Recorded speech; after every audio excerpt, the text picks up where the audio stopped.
स्वागत है आपका मेरे इस चैनल में। दोस्तों आज फिर से मैं लेके आया हूँ करंट अफेयर का क्वेश्चन। पहला क्वेश्चन आप देखें कि एशिया पावर इंडेक्स 2025 में भारत का कौन सा स्थान है। Option A first, second, third, fourth, आप देख रहे हो ऑप्शन। तो आंसर भी आपको दिख रहा है, इसका आंसर हो जाएगा ऑप्शन नंबर सी, थर्ड स्थान प्राप्त हुआ। ठीक है, एशिया पावर इंडेक्स 2025 में भारत को थर्ड स्थान प्राप्त हुआ है। चलिए थोड़ा डिटेल देखते हैं। एशिया पावर इंडेक्स को ऑस्ट्रेलिया की लोवी इंस्टीट्यूट ने जारी किया है। ठीक है, इंडेक्स में भारत ने 100 में से 40 अंक के साथ सूचकांक में तीसरा स्थान हासिल किया। आगे बढ़ते हैं, अगला क्वेश्चन देखिए। एशिया पावर इंडेक्स 2025 में पहले स्थान पर कौन सा देश है जो एशिया प्रांत क्षेत्र को प्रभावित करने की क्षमता रखता है। ठीक है, क्वेश्चन आप एक बार फिर से देख लीजिए हिंदी में। चलिए अब ऑप्शन देखिए, चीन, यूएसए, जापान, यूनाइटेड किंगडम। तो सही आंसर हो जाएगा ऑप्शन नंबर बी, यूएसए। ठीक है, यूनाइटेड स्टेट ऑफ अमेरिका। तो यहाँ पे थोड़ा सा दिमाग में आपको सोच रहा कि बात एशिया की हो रही है तो अमेरिका कहाँ से आ गया। ठीक है, तो इसका डिटेल यहाँ पे आपको बताते हैं कि ऐसा क्यों हुआ। आप सोच रहे होंगे कि एशिया पावर इंडेक्स में अमेरिका कैसे है। ठीक, तो इस रैंक में इस बात को देखा जाता है कि एशिया प्रशांत क्षेत्र में कौन सा देश कितना प्रभावशाली है, चाहे वह एशिया का हो या नहीं हो। इस इंडेक्स का मतलब है कि एशिया में किस देश की इकोनॉमिक्स, डिफेंस सहित नई मानकों में कितनी हैसियत है। ठीक है, इस सूची में कुल 27 देशों को शामिल किया गया था। ठीक है, इससे आपको क्लियर हो गया होगा। और ये देखिए पूरा इसका जो सूची आप देख लीजिए। पहला में अमेरिका है, दूसरा में चीन है, तीसरा में भारत है, फिर जापान, रूस, ऑस्ट्रेलिया, दक्षिण कोरिया, ठीक है, सिंगापुर, इंडोनेशिया, मलेशिया। ठीक है, तो इस तरह के रैंकिंग है। अगले क्वेश्चन की ओर बढ़ते हैं। और वीडियो आपको अच्छा लग रहा है तो इसे लाइक और शेयर जरूर कर दीजिएगा। ठीक है, आगे बढ़ते हैं। रासायनिक युद्ध के सभी पीड़ितों के लिए स्मरण का एक यादगार दिवस कब मनाया जाता है। 30 नवंबर, 1 दिसंबर, 2 दिसंबर, 3 दिसंबर। तो सही आंसर हो जाएगा ऑप्शन नंबर ए, 30 नवंबर को। ठीक है, आगे बढ़ते हैं। 30 नवंबर यहाँ आंसर देख रहे हैं आप। चलिए ये भी इम्पोर्टेंट क्वेश्चन है। केंद्रीय सरकार के निर्देश पर देश भर के राजभवन यानी कि राज्यपाल आवास का नाम बदलकर क्या रखा गया है। केंद्र सरकार के निर्देश पर देश भर के राजभवन यानी कि राज्यपाल आवास का नाम बदलकर क्या रखा गया है। ऑप्शन देख लीजिए, लोक आवास, लोक भवन, राजनिवास या लोकपुरम। तो सही आंसर होगा ऑप्शन नंबर बी, लोक भवन हो जाएगा। ठीक है, आंसर ऑप्शन नंबर बी होगा और लोक भवन। केंद्रीय गृह मंत्रालय ने नवंबर 2025 के सभी राज्यों के राज्यपालों की चिट्ठी लिखकर कहा है कि राजभवनों को लोक भवन और केंद्र शासित प्रदेशों के राजनिवास को लोक निवास नाम दिया जाए। ठीक है, तो इसको अच्छे से नोट डाउन कर लीजिएगा।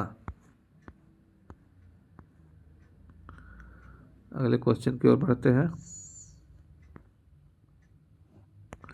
सीमा सुरक्षा बल बीएसएफ ने महानिदेशक का अतिरिक्त प्रभार किसने संभाला। सीमा सुरक्षा बल यानी कि बीएसएफ के महानिदेशक का अतिरिक्त भार किसने संभाला।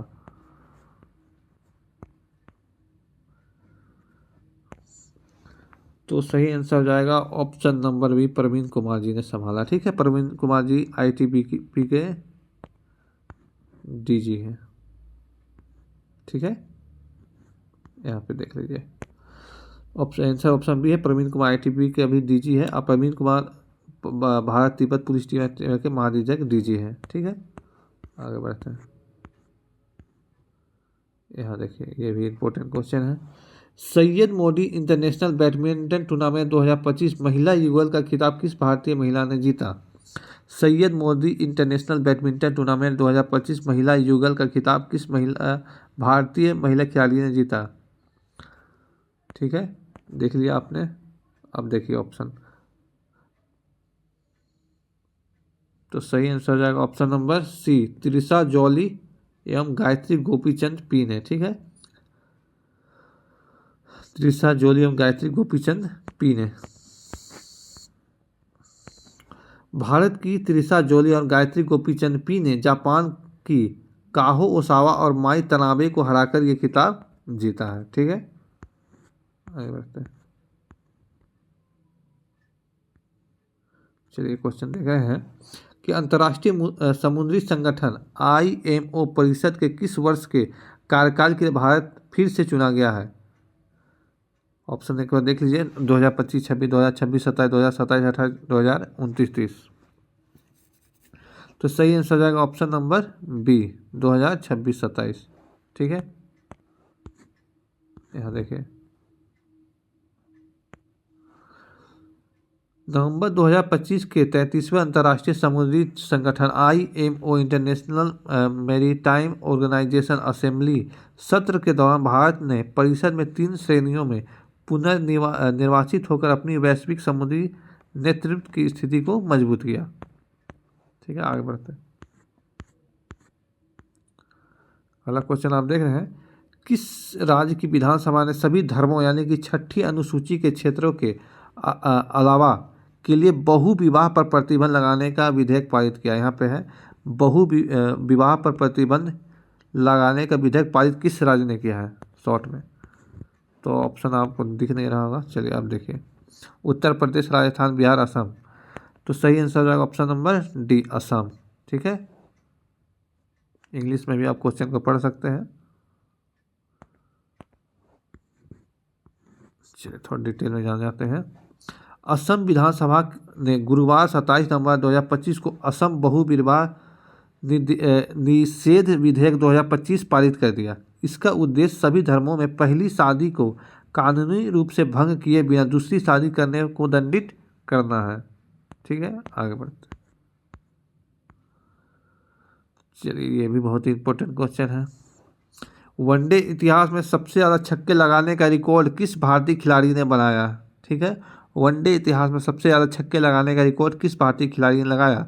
Option A Ravindra Jadeja, option A KL Rahul, option C Virat Kohli, option D Rohit Sharma. तो अगर आपने मैच देखा होगा तो इसका आंसर आराम से दे सकते हैं। तो इसका आंसर जाएगा option number D, Rohit Sharma जी।